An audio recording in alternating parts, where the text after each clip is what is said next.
Olá, eu sou a Kelma Maziero e este é o Tarologuês, o podcast que fala de tarô. E vamos lá para o episódio de hoje. Eu falo de amor à vida, você de medo da morte. Eu falo da força do acaso e você de azar ou sorte. Eu ando num labirinto e você numa estrada em linha reta. Te chamo para festa, mas você só quer atingir sua meta. Sua meta é a seta no alvo, mas o alvo na certa não te espera. Eu olho para o infinito e você de óculos escuros. Eu digo te amo e você só acredita quando eu juro. Eu lanço minha alma no espaço, você pisa os pés na terra. Eu experimento o futuro e você só lamenta não ser o que era. E o que era? Era a seta no alvo, mas o alvo na certa não te espera. Eu grito por liberdade, você deixa a porta se fechar. Eu quero saber a verdade e você se preocupa em não se machucar. Eu corro todos os riscos, você diz que não tem mais vontade. Eu me ofereço inteiro e você se satisfaz com metade. É a meta de uma seta no alvo, mas o alvo na certa não te espera. Então me diz qual é a graça de já saber o fim da estrada, quando se parte rumo ao nada. Gente querida, sejam todos bem-vindos e bem-vindas a mais um episódio do Tarologuês, esse podcast que fala de tarô. E hoje eu comecei aqui com a letra de uma música que eu gosto demais, de um artista que eu também gosto demais, que é o Paulinho Mosca. Essa música se chama A Seta e o Alvo, e essa música mexe muito comigo, porque esse último trechinho onde ele pergunta, então me fala, né? Então me diz, qual é a graça de saber o fim da estrada quando se parte rumo ao nada? Essa música me toca muito porque ela é como se fosse uma discussão, uma conversa, na verdade, entre alguém que tenta controlar tudo e outro alguém que vive aquilo que sente naquele momento sem se preocupar tanto com o futuro. É óbvio que essa música me ocorreu porque o tema de hoje é o futuro. A gente já falou sobre isso, então não podemos esquecer que na temporada 2 eu já conversei com a Amali sobre isso. A Amali trouxe uma experiência riquíssima como oraculista que tem uma abordagem preditiva e que já botou a gente para pensar bastante. Mas a realidade, gente, é que talvez falemos ainda algumas vezes sobre esse assunto, porque é um assunto muito importante para quem pratica a leitura oracular. O futuro faz parte da nossa leitura. A predição, ela é praticamente associada àquilo que a gente faz. Então, nessa temporada, eu quis trazer de novo esse tema, agora numa dinâmica diferente e com uma outra convidada. Então, vamos aqui apresentar essa convidada. Antes, vou falar um bastidor para vocês. Só para vocês entenderem aqui como funciona a coisa toda. Essa pessoa que eu trouxe para esse episódio é uma pessoa que eu conheço há muitos anos. E a gente tem uma interação e uma troca totalmente à distância. Eu nunca encontrei com ela presencialmente. Mas é muito doido, porque a gente conversa como se a gente morasse vizinha uma da outra. Às vezes tem épocas que a gente fala mais, épocas que a gente fala menos, afinal de contas, a gente tem vida ocupada e tá tudo certo. Mas, eventualmente, quando a gente conversa, algumas coisas acontecem, alguns insights acontecem. E a última vez que a gente conversou, aconteceu isso. Eu estava falando no Instagram sobre futuro, previsão e toda essa coisa, que de vez em quando eu volto no tema, porque, como eu falei, é importante para o que a gente faz. E ela me mandou um WhatsApp, um áudio de WhatsApp. E ela falou tão bonito que ali eu não só tive aquela vontade de voltar para cá e abordar o assunto, como eu falei, eu quero voltar para o podcast e falar sobre isso, e eu quero que você venha falar. E foi muito bacana, porque foi uma conversa genuína, um debate como a gente costuma fazer ali via áudio de WhatsApp, mas que dessa vez eu falei, cara, vamos levar isso para as pessoas ouvirem. Eu acho importante as pessoas ouvirem você falando, como fala comigo, como a gente conversa, sobre esse assunto, que é um assunto tão importante para a gente. E é um pouco dessa dinâmica que eu acabei construindo essa terceira temporada do podcast. Não com gravação ao vivo, como eu fiz na segunda temporada, mas com esses áudios de WhatsApp que a gente troca e que, montando aqui no podcast, montando os episódios, a gente abre esse espaço para vocês verem como às vezes essas conversas acontecem nos bastidores e o quanto é bacana a gente falar sobre o que a gente gosta e a gente conversar com gente que a gente confia, né? Que a gente bota fé. Então, o que vocês vão ouvir hoje é quase uma reprodução do que a gente fez no WhatsApp. Óbvio, a minha parte não é exatamente como eu fiz no WhatsApp, porque eu quero trazer questões para que ela fale da mesma maneira que ela falou comigo aquele dia, para a gente ter essa experiência juntos. Então, sem mais delongas, eu apresento a vocês Graziela Maris, uma colega, uma figura que está aí na jornada junto comigo, e eu digo junto comigo porque a gente se conhece há sei lá eu quantos anos, mas faz muito tempo, e que é uma oraculista, claro, uma taróloga, e não só atende, mas também dá aulas, ensina.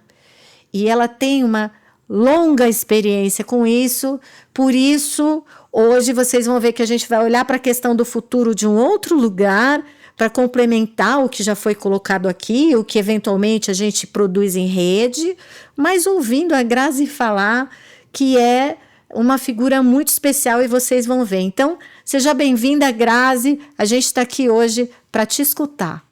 Oi, Kelma, querida. Em primeiro lugar, muito obrigada pelo convite. Eu fiquei super feliz, claro. Oi, você que está nos ouvindo. E está aqui no Tarologuês, que é uma referência, é uma responsabilidade enorme, porque eu acompanho o podcast e vi todos os convidados maravilhosos que você já recebeu. Grazi, a leitura do futuro faz parte do nosso trabalho, de um jeito ou de outro. Mesmo que essa leitura seja focada em autoconhecimento, terá em algum momento da interpretação esse tema ali rondando. Às vezes, a própria casa de jogo traz isso, um direcionamento, um resultado, uma tendência ou perspectiva, e a tiragem, que normalmente oferece para a gente alguma coisa nesse sentido que eu já mencionei. Então, tenho aqui duas questões para você. A primeira seria: como você enxerga o papel da previsão na mesa de jogo, no nosso trabalho oracular? E também, seguindo esse mesmo sentido, qual é o papel da autorresponsabilidade nesse cenário? Eu queria ouvir a sua opinião e eu também queria saber sobre isso a partir da sua experiência. Falar sobre previsões sempre dá pano para manga, você sabe disso. Porque algumas pessoas acham que é uma prática ultrapassada, que pode parecer charlatanismo, outras pessoas acham que de fato é charlatanismo, e porque envolve autorresponsabilidade. A autorresponsabilidade é um dos pilares da previsão. Só que prever faz parte do nosso dia a dia. Foi uma das habilidades que a humanidade precisou desenvolver para garantir a sobrevivência da espécie. A gente vê a previsão do tempo para decidir que roupa vai usar, se vai viajar no fim de semana, pensa na possível reação da outra pessoa para decidir se vale a pena ter uma conversa ou não. Está todo mundo o tempo todo tentando se entender com o futuro, porque não tem como a gente viver no modo deixa a vida me levar.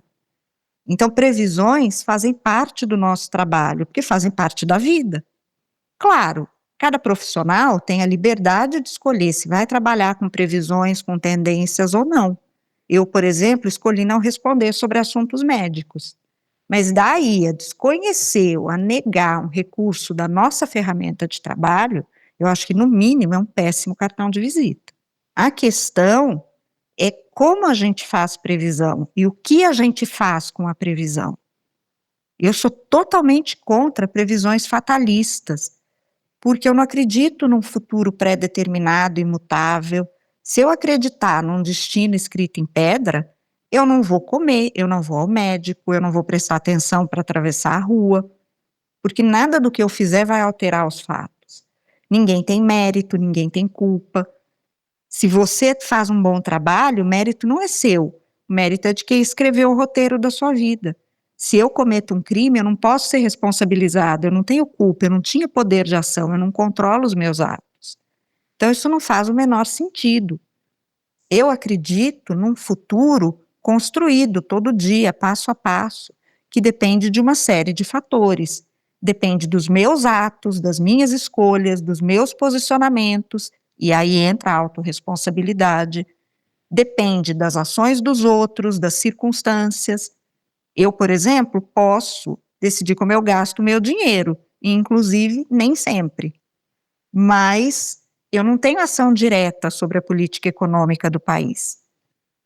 E depende também do imprevisto, porque o imprevisto é uma circunstância da vida humana, é um acontecimento. A gente tem cartas que falam de imprevisto, de sorte, de acaso, de destino. Então, o imprevisto também está no jogo, também entra na conta. Só que muitos clientes, a gente vê isso na nossa experiência de trabalho, na nossa rotina de trabalho, gostam da previsão fatalista justamente para fugir da autorresponsabilidade. Porque se a previsão bate, aí a responsabilidade é do destino. Se ela não se concretiza, a culpa é do tarólogo que errou, a responsabilidade nunca é minha. E, infelizmente, também tem tarólogos que fazem disso um modelo de negócio. Porque a pessoa que se sente sem nenhum poder de ação sobre a própria vida é a pessoa que vai viver insegura, que vai viver angustiada e que vai procurar o tarólogo o tempo todo para qualquer questão, para qualquer problema.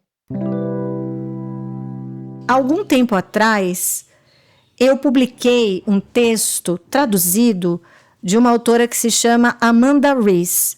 A Amanda Rees não é oraculista, já vou esclarecer isso logo de cara para vocês. Ela, na verdade, é uma historiadora da ciência da Universidade de York. Então, ela estuda a história da ciência. E ela trabalha especificamente com a história do futuro. Eu já achei isso super interessante quando eu vi. E ela mantém o foco nas relações homem-animal e na ciência fora do laboratório.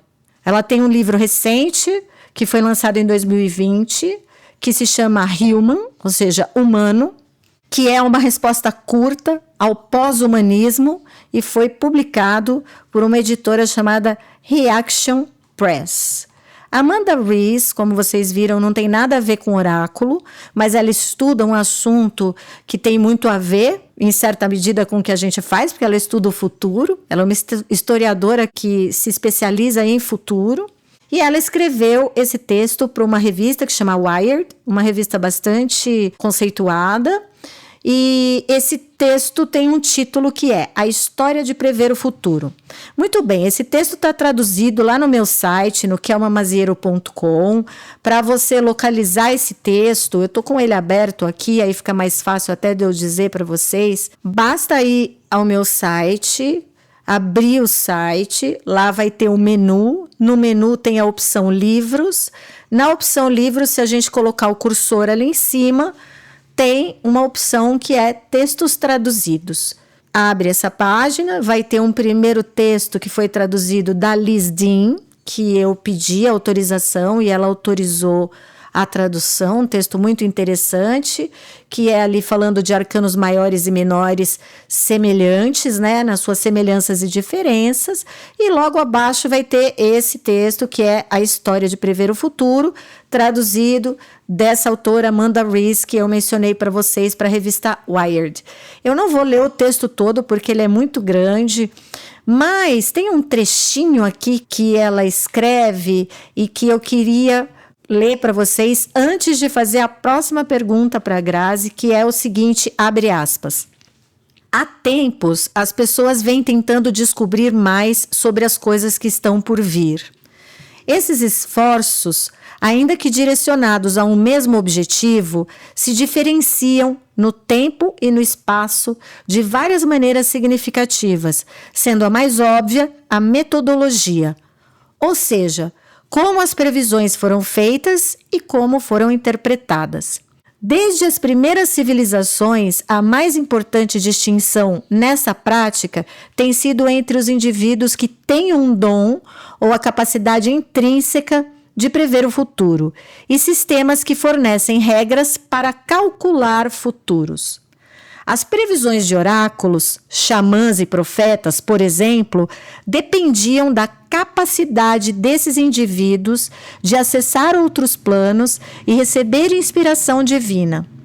Estratégias de adivinhação, tais como astrologia, quiromancia, numerologia e tarô, entretanto, dependem do domínio do praticante de um sistema complexo baseado em regras teóricas e, às vezes, altamente matemáticas, e sua habilidade para interpretar e aplicar a casos particulares. Interpretar sonhos ou falar com mortos, a necromancia, pode estar entre esses dois extremos, dependendo em parte da habilidade inata e parte da experiência adquirida. E há muitos exemplos no passado e no presente que envolvem ambas as estratégias para prever o futuro. Qualquer busca na internet sobre interpretação de sonhos ou cálculo astrológico gerará milhões de resultados. Fecha aspas. Bom, aqui em um texto para uma revista bastante considerada, principalmente lá fora, com esse título tão chamativo que é a história de prever o futuro, ela não abriu mão, por exemplo, de citar o nosso trabalho e de colocar aqui a diferença entre alguns sistemas que usam metodologia para adivinhar o futuro, inclusive citando o que a gente faz como algo que demanda uma especialização, uma capacitação, ou seja, demanda que a pessoa que faz a interpretação tenha condição para isso e tenha experiência para isso. Então, a gente percebe que mesmo numa leitura mais, entre aspas, tá, científica sobre o assunto futuro, a questão oracular, ela acaba sendo um lugar onde as pessoas precisam passar para abordar esse assunto, e as pessoas que fazem isso com condição e com respeito, elas acabam mostrando para a gente que o que a gente faz parte da história da previsão do futuro. Então isso é muito legal, por isso eu disponibilizei esse texto lá no meu site, e quem conhece meu trabalho sabe que eu gosto de fazer a coisa desse jeito, né? Eu gosto de falar de tarô, mas eu estou sempre buscando repertório e estudando a partir de outras áreas para tornar aquilo que a gente faz algo que caiba na nossa realidade, porque não só é justo caber, como faz parte da nossa realidade, e também para que a gente humanize e, de certa forma, estruture esse conhecimento sem ficar vivendo à margem ou, principalmente, pendurado. E aí vale até uma analogia com o Arcano 12, né? Viver pendurado à margem da sociedade, naquela ideia de que a gente faz o que faz porque não consegue fazer outra coisa ou porque é canastrão. Então, eu sempre trago material de várias áreas para a gente contextualizar o que a gente faz dentro de um olhar sério, sóbrio, estruturado e contemporâneo. Partindo daí, volto para Grazi. Grazi, existe um medo de errar a previsão no nosso trabalho. É um medo que muitas vezes, inclusive, dificulta a leitura oracular e dificulta a prática em sua completude. Aqui, portanto, eu tenho uma pergunta dividida em duas partes. A primeira é saber como você lida e como você enxerga o medo de errar. E a segunda é sobre a diferença entre a leitura que fala de futuro e, por exemplo, uma previsão apocalíptica. O tarólogo, o oraculista, como qualquer outro profissional, em algum momento vai errar, porque ninguém é infalível. E é importante a gente desconstruir essa imagem, essa ideia de que o oraculista é quase um ser divino, que nunca erra, porque isso coloca uma pressão desnecessária e injusta em cima do profissional, dá superpoderes para o oraculista picareta e tira do cliente o filtro para aquilo que ele está ouvindo. Um profissional sério, responsável, interessado em entregar um bom trabalho, vai se esforçar para evitar o erro ao máximo. Vai estudar, vai se aperfeiçoar, aprender com os próprios erros, criar intimidade com a própria ferramenta de trabalho. Vai prestar atenção no cliente, porque tem cliente que induz o tarólogo a erro, dando informação errada, fazendo pressão para ouvir o que quer e não o que precisa ouvir. Vai esclarecer o cliente sobre os limites do nosso trabalho, porque muito erro acontece por insegurança do tarólogo. A gente sempre passa por aquela situação de olhar para as cartas e pensar, meu Deus, isso aqui está muito errado, não é possível que a informação seja essa. Mas a gente tem que confiar no tarô, a gente tem que bancar a informação. Não pode consertar a informação, colocar nossa própria opinião para transmitir para o cliente, porque isso resulta em erro. E o profissional que percebe que está errando acima da média, precisa rever o próprio trabalho, porque a gente lida com vidas, a gente influencia a vida do cliente. E também é importante a gente separar aquilo que é erro e aquilo que são as alterações naturais das circunstâncias.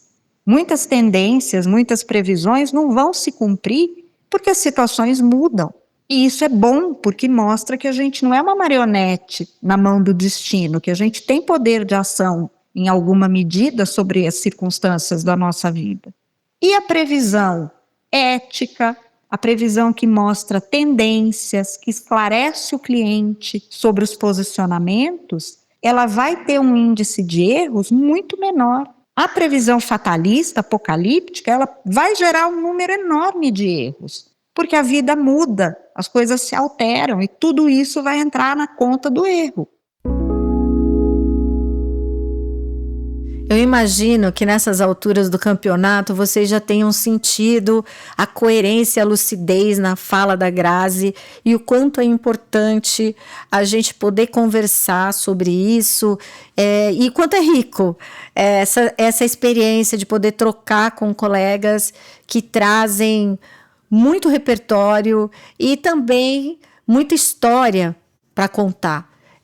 Isso é uma parte que eu acho fantástica no que a gente faz. A gente conta histórias, a gente ouve histórias e a gente, em certa medida, analisa jogos como se fossem histórias também. A gente precisa contar, construir essas histórias. Então, eu imagino que vocês já estejam sentindo um pouco dessa experiência na fala da Grazi e o quanto isso é rico para a gente levar para a nossa experiência de vida, para a nossa prática, para aquilo que a gente quer fazer, para aquilo que a gente ainda pretende desenvolver com o tarô ao longo do tempo.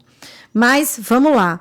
Terceira questão extremamente importante que eu preparei especificamente para falar com ela, porque ela é também professora. Então, Grazi, é notável a importância de se educar o consulente e também o aluno. Algo que você mesma mencionou nas nossas conversas de bastidores. Na sua experiência como oraculista e também como professora de tarô, fala para a gente um pouco sobre a relevância dessa educação e comente sobre o nosso papel em dar espaço para essa educação, tanto para colegas, alunos quanto consulentes. Qual é o espaço que a gente precisa dar para a educação e como é importante a gente enxergar a educação e o ensino dentro daquilo que a gente faz, independente do nosso lugar nessa história toda. Educar é extremamente importante, é uma das nossas maiores responsabilidades, e sendo você quem é, desenvolvendo o trabalho que você desenvolve, tenho certeza que você concorda com isso. Quando um cliente chega, ele precisa receber informações sobre o meu trabalho, porque ele vai investir dinheiro, tempo, confiança, expectativas, e precisa entender se eu sou realmente a taróloga que ele quer. Ele precisa de informações sobre como será a nossa parceria cliente-profissional, e isso evita muito problema, muita dor de cabeça para os dois lados. E precisa principalmente de informações sobre os recursos e os limites do oráculo. O cliente precisa saber o que ele pode e o que ele não pode esperar do oráculo e de um atendimento. Uma das coisas que eu sempre explico, por exemplo, é que uma abertura de tarô fala prioritariamente do hoje. É como se fosse uma fotografia do hoje. Só que esse hoje tem um passado, veio de algum lugar, e tem um futuro, está caminhando para algum lugar. Tudo isso compõe o hoje. E esse futuro é uma tendência, exatamente porque ele faz parte do hoje, porque ele é baseado no hoje, não é uma sentença. O cliente precisa saber que o tarô não vai dizer para ele o que fazer, que o tarólogo não vai se responsabilizar pelas atitudes dele.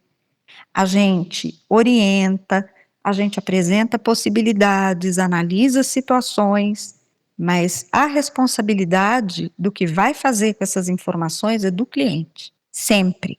A gente precisa encaminhar o cliente cada vez mais para a autonomia e não para a dependência.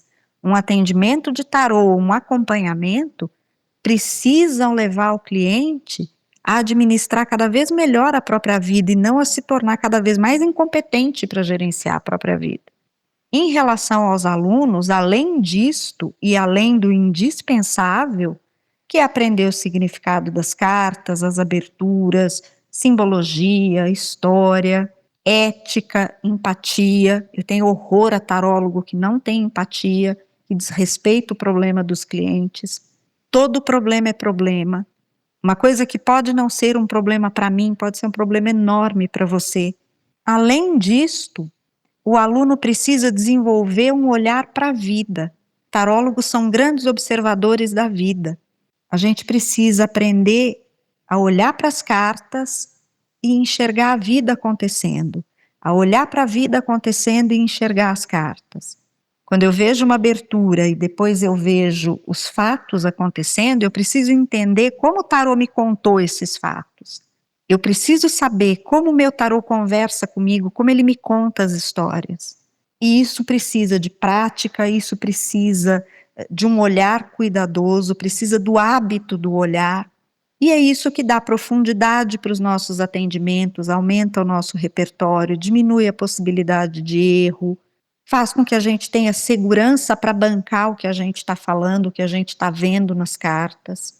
E claro, essa é uma das razões pelas quais eu discordo totalmente daquelas formações profissionais em um mês, daqueles cursinhos de fim de semana, em que a pessoa já aprendeu todas as cartas, porque a formação de um profissional leva tempo, precisa amadurecer, precisa de prática, precisa ganhar esse olhar.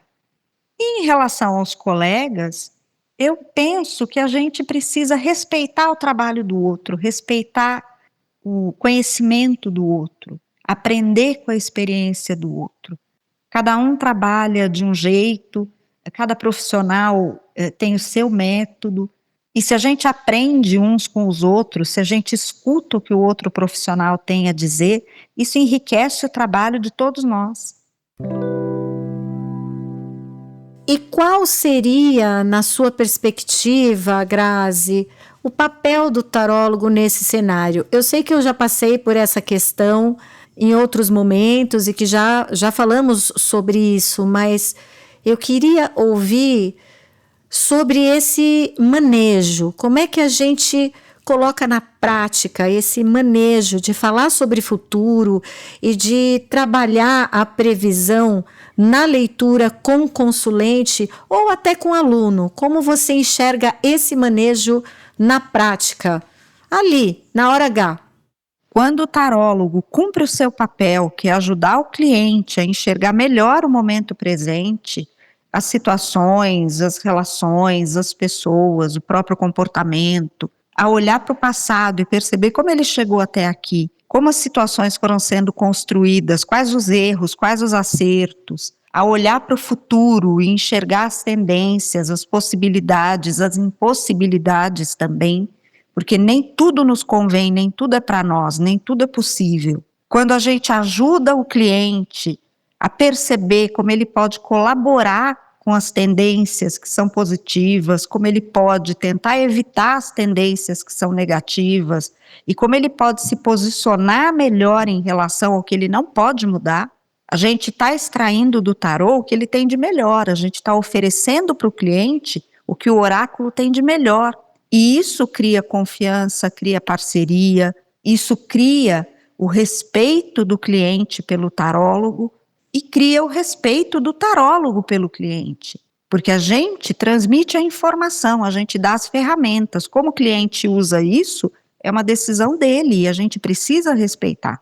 Quando é aquele atendimento espetacular, apocalíptico, em que o tarólogo diz 1000 coisas e que bateu certinho, eu costumo dizer que quando a gente vai num tarólogo e ele conta tudo que eu já sei, bateu tudo certinho, eu saí do mesmo jeito que eu entrei. Ele me contou só as coisas que eu já sabia ou que eu já acho. E existe essa necessidade de provar que eu consigo acertar, de provar que eu consigo adivinhar a sua vida, que eu tenho um poder sobrenatural. Isso, além de abrir a porta para um número muito maior de erros do profissional, deixa o cliente, num primeiro momento, todo satisfeito, impressiona, mas cria, em médio e longo prazo, e às vezes até em curto prazo, cria angústia, cria dependência, cria uma sensação de que a pessoa não pode fazer nada pela própria vida.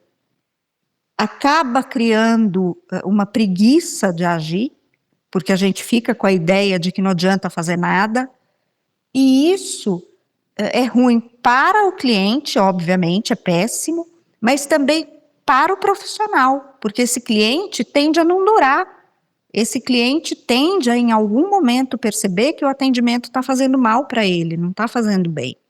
E isso também contribui para que a sociedade não nos respeite.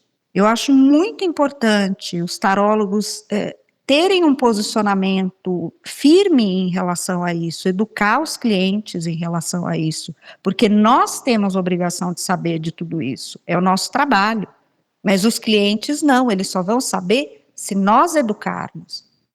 E como é que é isso na hora de transmitir, por exemplo, para um aluno?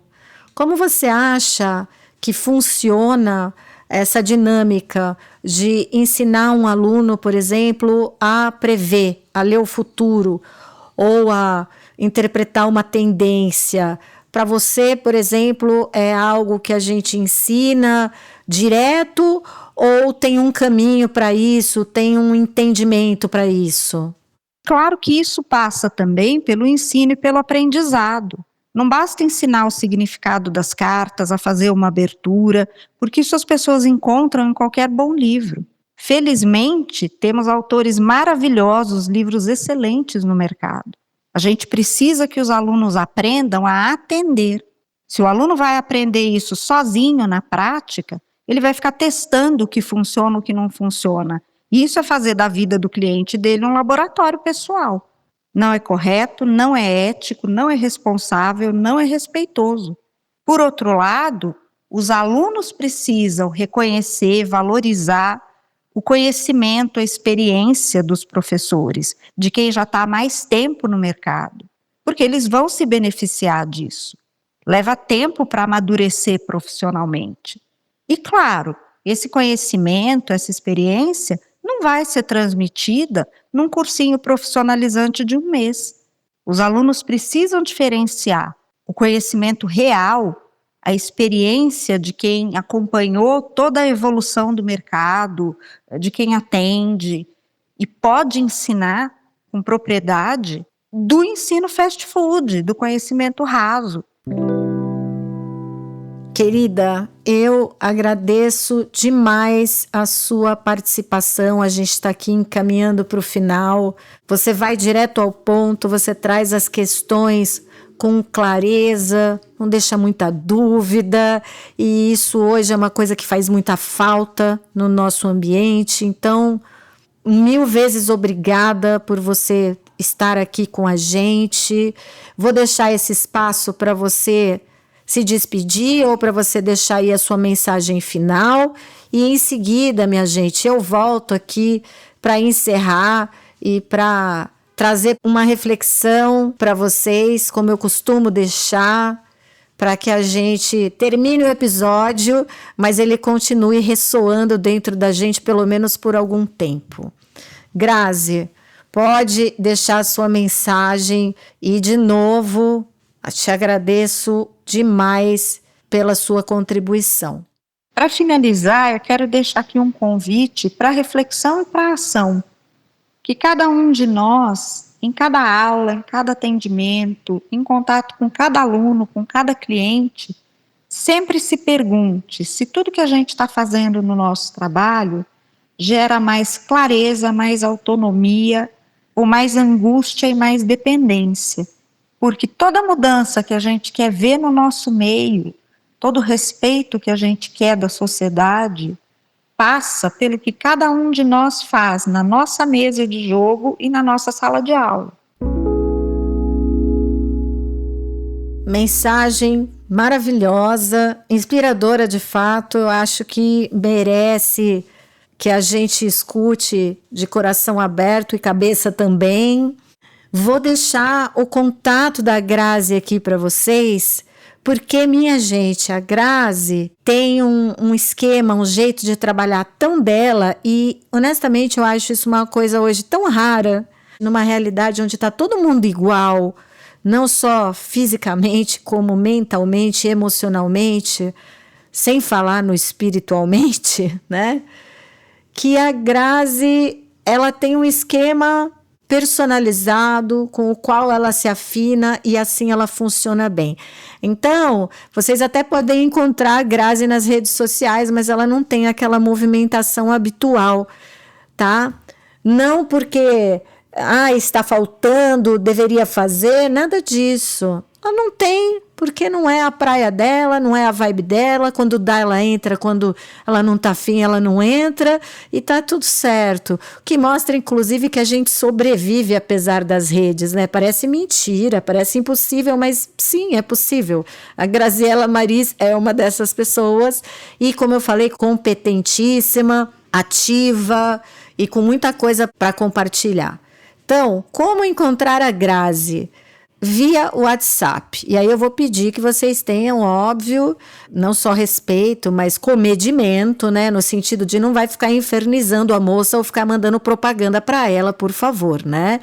Mas quem quiser contatar, falar com ela, mandar um feedback, chamar para consulta, fazer aula, ela tem uma série de possibilidades aí que ela oferece. Falem diretamente com ela via WhatsApp. O WhatsApp dela é código 35 8415 8884.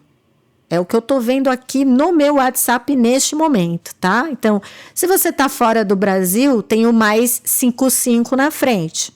Vou falar tudo de novo. Mais 55 35 8415 8884. Caso sinta falta de um número, deverá ser um 9, né, que fica na frente do 8. Então, a gente imagina que seja com o 9, caso seja necessário, porque não aparece aqui para mim, mas talvez na hora de vocês adicionarem possa fazer falta. Então, 359 8415 8884. Graziela Maris, taróloga, terapeuta holística, uma pessoa, como vocês podem perceber e ouviram com certeza, necessária, que traz para a gente aí uma série de reflexões também necessárias, né? Ela fala de posicionamento, ética, experiência, enfim, uma série de coisas que parece que às vezes a gente esquece aí na loucura por likes e dinheiro e afins. Eu vou trazer para vocês aqui um trecho de um texto que está publicado na Journeys Dartmouth, que tem um título bastante interessante, que é Shakespeare Exploratório. E aí, minha gente, já vale dizer, quem ouviu o episódio anterior sabe que eu falei do Shakespeare. Shakespeare, que é um dos meus queridos. Esse texto é um texto muito legal, o Shakespeare Exploratório, vocês encontram se derem um Google e vai estar nesse site do Journeys Dartmouth. Vocês vão ver nesse texto uma mistura entre a ideia de fortuna e a roda da fortuna.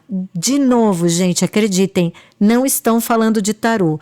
Isso é só para contribuir um pouco mais ainda com essa ideia de que não é só dentro do tarô que a gente encontra coisas que falem ou que falam sobre tarô. Às vezes, na vida, na arte, na literatura, na filosofia, na psicologia, a gente vai encontrar muita coisa que nos agrega em repertório, que nos ajude a pensar, principalmente o assunto de hoje, que é o futuro. Então, temos que manter a cabeça aberta até para conseguir fazer bons insights.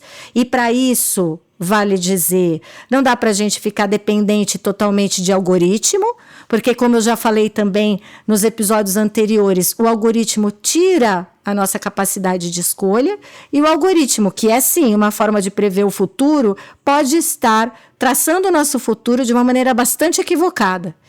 Então, para a gente retomar esse poder, para a gente retomar essa capacidade de tomar decisões, é bom a gente abrir a cabeça e fazer links, associações e ter insights com o tarô que ajudem a gente a ampliar o nosso universo, porque o tarô está em tudo. Então, vejam, esse texto, Shakespeare exploratório, fala sobre a fortuna e a roda da fortuna, e não fala de tarô. Mas ali tem muita coisa bacana e, coincidência ou não, quando eu fui ler o texto, ele estava falando justamente do Mercador de Veneza, que eu mencionei no episódio anterior. Então, não tinha como não fechar esse episódio mencionando um trecho, pelo menos, desse texto, onde ele faz uma comparação aqui entre a Pórcia, que é aquela personagem do Mercador de Veneza, e a Fortuna. E aí ele vai trabalhando aqui, o autor vai trabalhando essas semelhanças entre símbolos, metáforas e figuras importantes, né, figuras simbólicas. E aqui, num dado momento, ele traz uma informação que eu quero compartilhar com vocês, ele traz uma percepção que eu achei muito bacana, que é a seguinte: associada à fortuna, e aqui, gente, quando ele fala fortuna, ele se refere à sorte, ao acaso. Então, vou começar de novo. Abre aspas.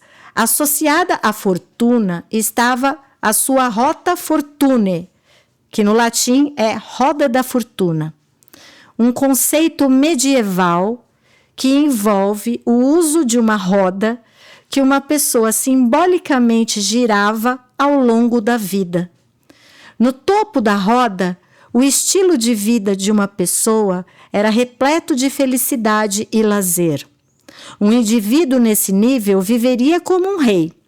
No entanto, a roda eventualmente giraria e a pessoa começaria a suportar uma existência miserável, cheia de dor e tragédia.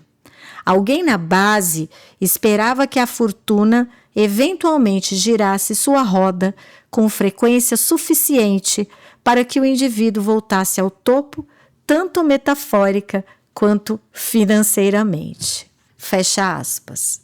Gente querida, não tem coisa mais inspiradora do que a gente ler um texto que não fala de tarô, mas que ao ler a gente consegue fazer uma ponte direta com aquilo que a gente faz. E não só isso, mas uma escrita e uma ideia que, inclusive, resgata a gente daquela leitura mecânica que a gente faz, muitas vezes, do tarô, e lembra o quanto aquilo que a gente traduz a partir de um símbolo não só tem fundamento, mas tem história, tem valor e faz parte da história da humanidade.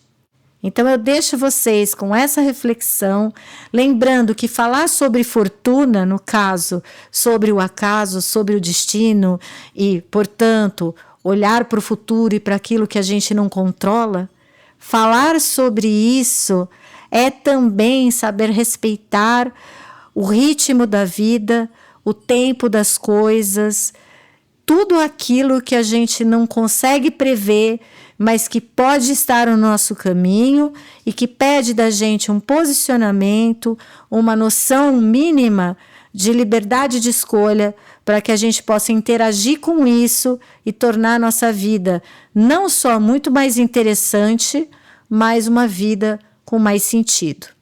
Deixo vocês com essa reflexão. Até o próximo episódio. Mais uma vez agradeço a Grazi pela participação e a gente se vê, na verdade a gente se ouve em breve. Um abraço, até mais. Tchau, tchau.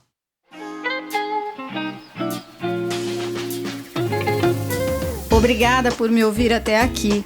Vale lembrar que este podcast não substitui nenhum curso, aula ou formação em tarô e nem prepara pessoas para atenderem profissionalmente. É um espaço de reflexão. Para ser um praticante ou profissional, faça cursos responsáveis.